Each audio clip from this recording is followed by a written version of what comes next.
And welcome to another episode of Friday Night Knits. My name is Rachel and I am the host of this YouTube channel. And today I wanted to catch you up on a couple of projects I have finished. And when I say projects, I use that term very loosely. And I also wanted just to share like some of the thought process I'm going through now that we're like deep into sweater weather. So this time of year is one of my favorites. It's usually a little cold in the morning. The weather is just perfect to sit back and relax under like a snuggly blanket while knitting or crocheting your favorite garment. And that was how I felt when I was finishing up this particular project. The sweater I'm wearing right now is called the Aros sweater. I might be saying it incorrectly, so please forgive me. This is a petite knit pattern. It's called Aros. I'm going to put it all on the screen for you. But nevertheless, this is one of my favorite knits. I do not want to take it off, and I'm so proud of myself. I even wore it to work on Friday because I was so excited about it. Now, for those of you who are returning, you may have noticed that I have not posted an episode this past Friday because I was hosting homecoming at the job I work at. And so I was really excited to come on today because I wanted to show you this sweater. So here it is.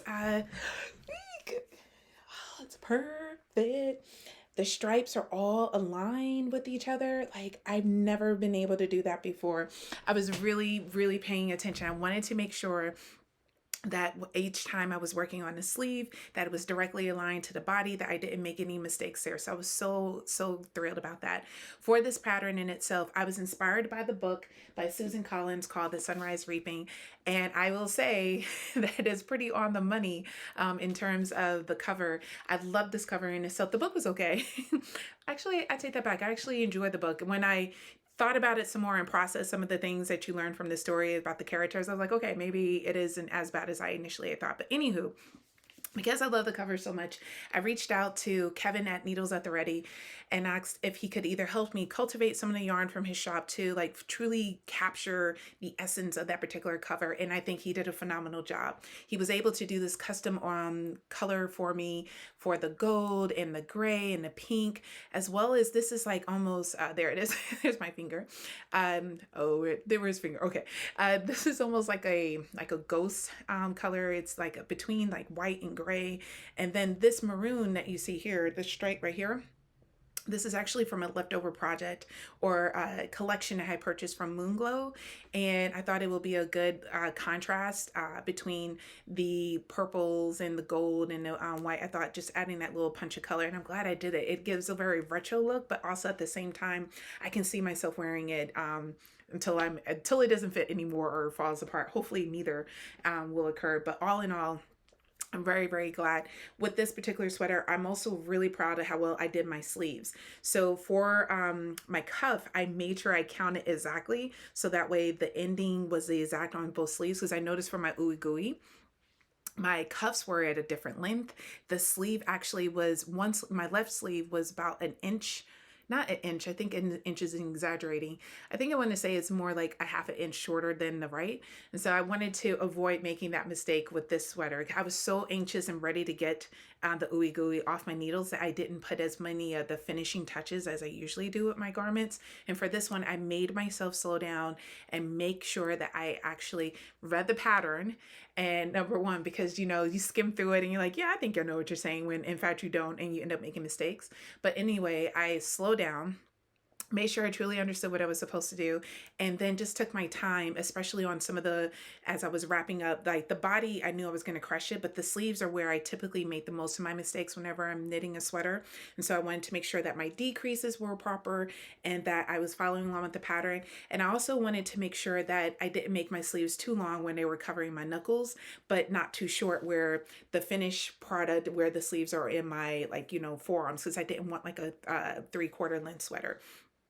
So I went ahead and measured the length of my favorite sweater that I made and wanted to use that to help me process it. And all in all, I'm really pleased because I know I can wear this over a t-shirt or a long sleeve shirt and have the length, and it's not right at my wrist when I raise my hands, but when I put my hands down, it's at the length I want it to be. So it fits the way I had envisioned it to. So I'm so proud of myself for taking my time and doing this right.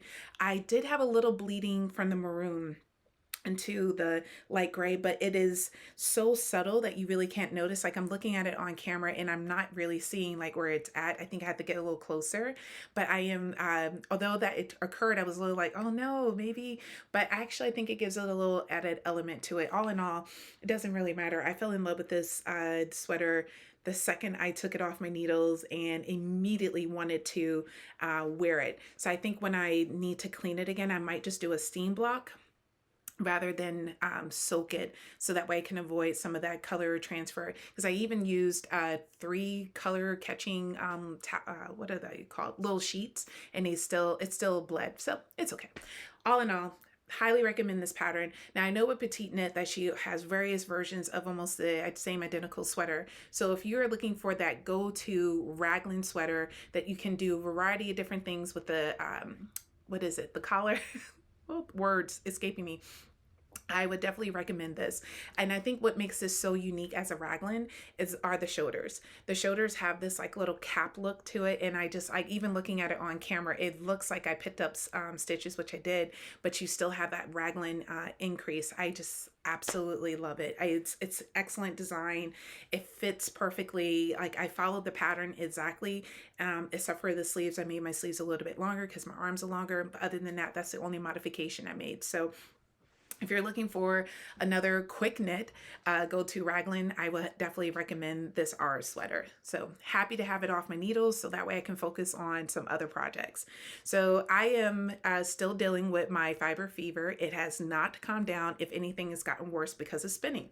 And so that's the next thing I want to talk to you about. So I'm very new to spinning. I'm not an expert at all. I actually just recently purchased a book just to learn a little bit more about it.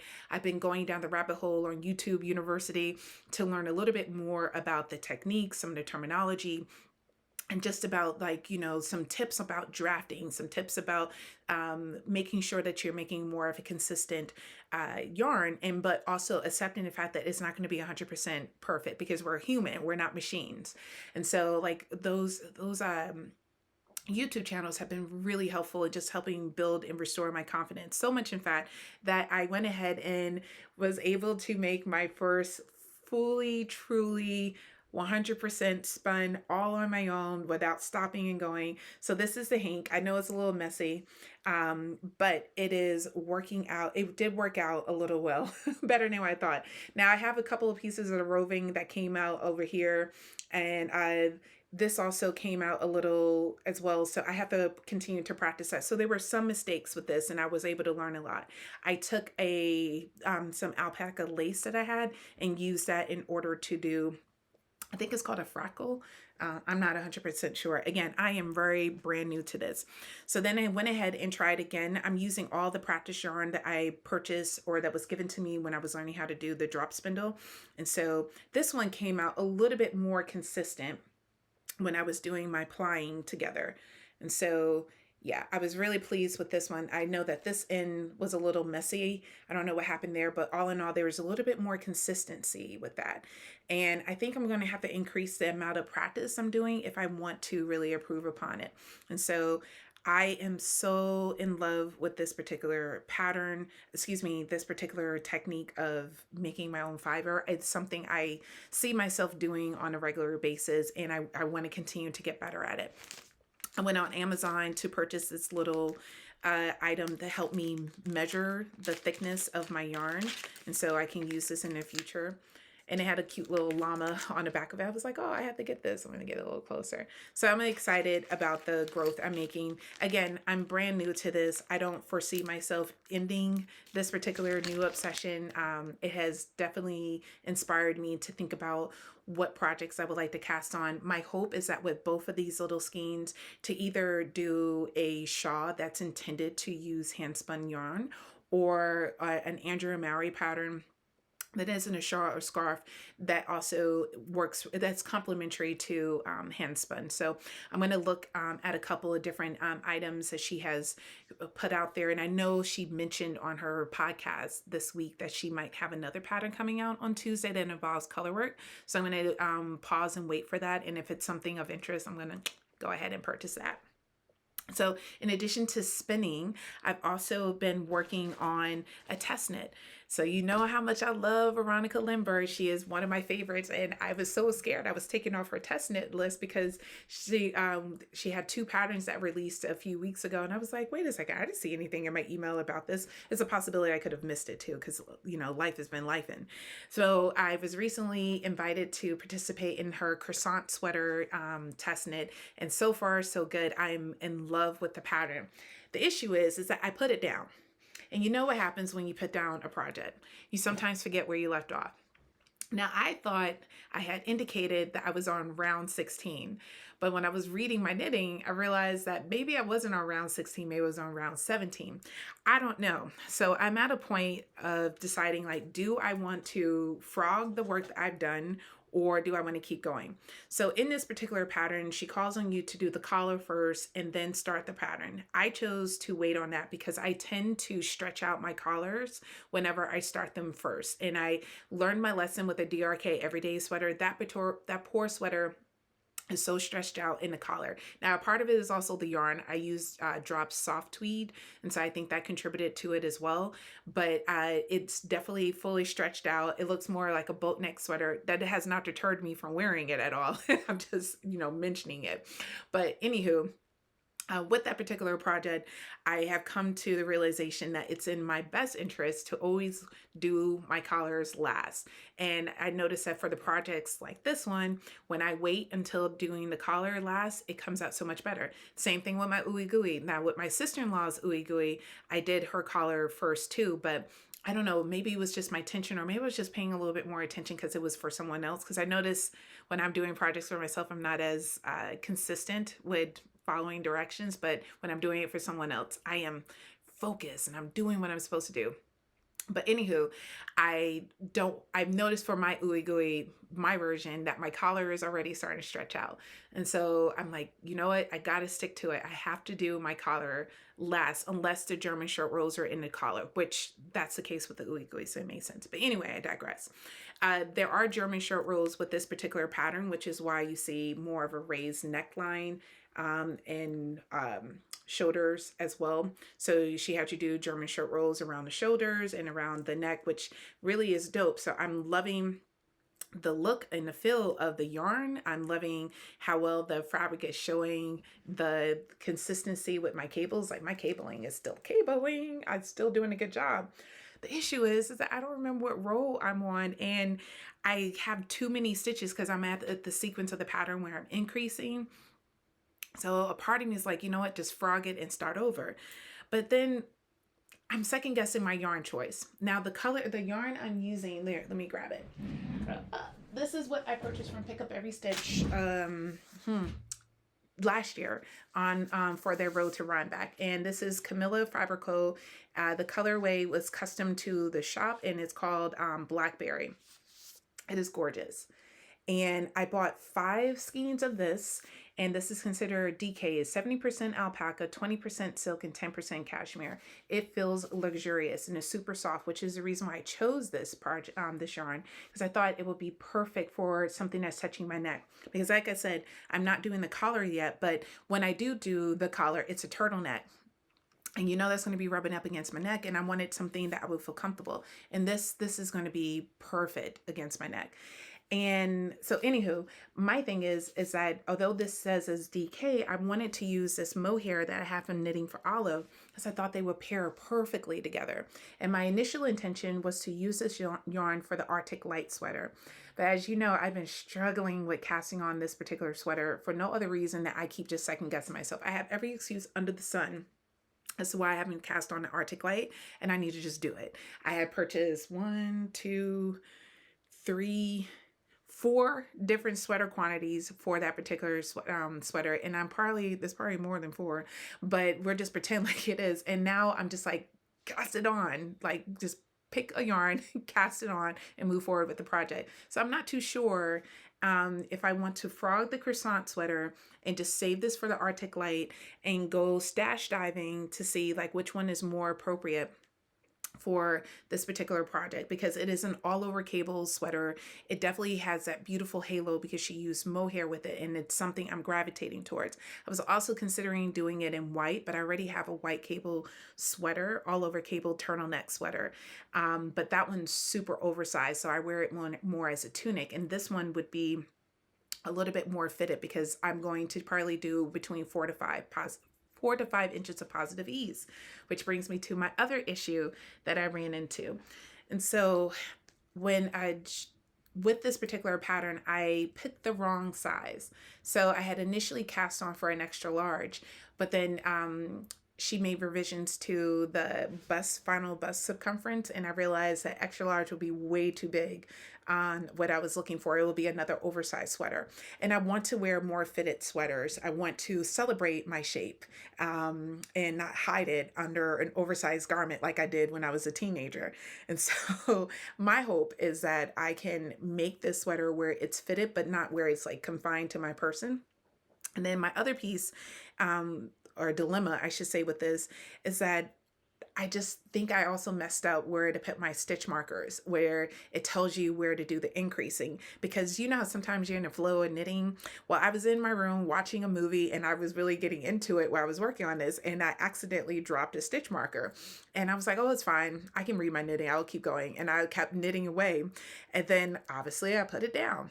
I don't remember where I left off. And so to this morning, I had put it off. I was like, this is a perfect morning to sit and knit and work on this. And I'm like, wait a second, where's my stitch marker today where I need to do my increasing? So I genuinely don't know if I should just frog it and start over again, because I'm not, as you can see, that really far along. And there's only 11 rows of the German short rows, so it's not like it's impossible to do. So I don't know. I'm weighing this out with myself and hoping that I will make a decision before the end of the day, because I have off on Tuesday and I want to spend all day Tuesday working on this. But I also want to spend all day Tuesday working on another project. So in addition to doing that beautiful test knit for Veronica Lindbergh, which I'm going to finish and show off as much as possible, I'm also knitting a cardigan for my sister-in-law. She had picked out the Winter's Beach cardigan. Y'all, this cardigan is so addictive. Now, this is eating like potato chips, the really good ones, like the Cape Cod kettle cook, where you eat like 30 and you don't even realize it in like 10 seconds. That is what's happening with this cardigan. So here I am. Oh, I'm in love. I'm in love. So I was showing you the wrong side. Let me show you the right side. Let's try again. So this is a double moss stitch. What is this stitch called? Oh, honeycomb. It's double moss stitch with honeycomb and a braided cable. There's a little bit of everything in there, and I just cannot put it down. The colorway that she put was Malabrigo Rios, and the color Living Coral, 896 is the number, and it is stunning. And every time I'm out in public knitting this, people are like, ooh, I'm like, I know. I feel the same way. Like, I don't want to give this to her. And I know she paid for this yarn and this is her sweater, but man alive, I am loving the yarn. I am loving the pattern. Like the pattern, I'm learning so much from this because I've never been successful at doing a double moss stitch without making mistakes, and it's finally clicked. And so it feels so good. So you should see me. I'm like, I don't even need to look at the chart anymore. I just got it. And so it feels good. I'm thoroughly enjoying this, which I think is what's my struggle with the croissant sweater, that my mind has wrapped itself fully and is committed fully to this Winter Beach Cardi. Whereas the croissant sweater, it's a little bit on the back burner because as much as I'm enjoying that one, I can't seem to put this down. I've done 9 inches so far. I've already did my afterthought stitch work that I needed to do for the pockets. And so now I'm just finishing the body. It's a very interesting construction. I've never made a cardigan bottom up before, so I'm paying close attention to it. And I think that's what's engaging me so much, that this is a brand new version of making a sweater. Every time I've made a cardigan in the past, it's always been top down. I've never done it from this direction before. And most Andrea Mowry patterns I've noticed have been bottom up, and she is right. The once it's done that way, the construction seems to have a little bit more of a lasting impact lasting effect, because I noticed that with the weekender, it is has held up so well. So I'm loving this Winter Beach Cardi. If you're looking for a beautiful, engaging pattern to work on, this is it. The pattern calls for a DK weight, but I'm using worsted. But Rios is pretty thin. It reminds me of another DK yarn I have somewhere in my room, but love it. Love it. Love it so, so much. I'm enjoying it. I really don't want to give it to her, and I know it's hers. I know. We did have to, and when I say we, she, I have to buy some more yarn because it does eat up the yarn. And I'm on my third skein. I'm on a third skein right now, and I only have one more left. She says she purchased 6, but I don't think so, unless it got mixed in somewhere else. But I'm going to keep searching around my room, but if I need to buy more, I'll just buy it for her. She ordered some more, and it should be delivered to my house in a couple of days, so I can continue to work on it. And what Malabrigo, I'm not too worried about the color dye lot because it's really good at being consistent with the color. And I might just do the yarn that she ordered. I might just do that in the sleeves rather than on the body, but we'll see. I just know I'm really enjoying it. So part of me is like, pause on working on the body so you can do helical knitting as well, even though I did like 9 inches of the body. I don't know. I can't make decisions, which brings me to my other issue, decision fatigue. I have been an educator for 17 years and a mother for 14 years because I've been raising my stepson for 14 years now. And you have to always make decisions for everyone and everything under the sun. And so sometimes I just get tired of being the person to always make all the decisions. When I was younger, I was all for it. But now I'm just like, I don't care. You decide. Because I genuinely don't want to make any more decisions. So I think that's one of the reasons why I'm struggling with the croissant sweater, because I need to make a decision and I don't know how I'm going to execute it. And I can honestly say these projects have been a wonderful distraction from everything that's happening in the country right now. I just, don't want to go there. I just know that teaching has been a little bit of a challenge just to help support my students as they navigate through the situations that we're currently dealing with as a nation, and just also making sure that I provide as much factual information as possible to them, so that way they're forming conclusions based on facts and not based on someone else's commentary or ideology, which has been another part of the decision fatigue because so much of my mental energy has been going into my classroom instruction. So I came up with a really fun way to engage my students. So rather than just give them like a pen to paper midterm where they're answering a series of multiple choice questions and writing open responses, I decided to make their midterm a little unique. I taught them an overview about the cultural impact of the Soul Train show, how people would sit in front of the television and watch the Soul Train show and get new inspiration on music and dance moves and just like how to dress. Like it was a cultural phenomenon. And so like, I'm like, so now that you learned about this, you all are going to create a dance. And so I taught them how to do the electric slide because none of them knew how to do the electric slide. There was one girl who claimed to know, but then when she started doing it, I'm like, you don't know. So they never really learned how to do the electric slide. So I taught them how to do the electric slide. And then I taught them how to do a Soul Train line. And they also had to incorporate an Afro-diasporic dance, something that is traditionally done in either African communities, Afro-Caribbean communities, or African-American communities. And so they incorporated that additional dance element. And what I can honestly say is that it just brought so much joy into the classroom. Like it was so fun to see the laughter, the explaining how to do certain things, how to catch the beat, and like why it's important to catch the beat. It was so cute to see these little leaders emerge in the conversation. People who I didn't even think was going to stepped up in a way where I was just like, dude, that's so dope. So all in all, that brought like a really positive moment in the room. And the reason why I bring that up on this channel is because it gave me some more ideas about how I can incorporate crafting into it, because they really got into making the clay pot and then got into making the quilted square. So I always teach them how to crochet and how to knit at the end of the semester. And I teach them about Sojourner Truth and her interest in knitting, as well as the advocacy that she engaged in. So my hope is to do something similar to that, where we are going to knit hats for those who are unhoused or displaced, and they can donate this to a different location. And if they're not successful in the knitting of the hat, I do have the knitting machine where they can crank one out and do that as well. They can pick out the color and share that to a facility. It's something I did a few years ago, and I haven't done it in the past 2 years. And so I think we're going to bring that back, because I think that will help us as a school, or my class at least, feel like we're giving back to the community while at the same time doing something joyful for our own hearts too. So it's like a win-win from both sides. So I got that idea, but that's it. Like, I feel like those are all the ideas I have come up with. That's all the decision making I can do. I do have so much. Oh my gosh, I have so much I need to do. I even need to start getting ready for a trip, whatnot. So when I say decision fatigue, is real right now, and my fiber fever is at full steam ahead, and I need it to calm down so that way I can lock in on some of these projects.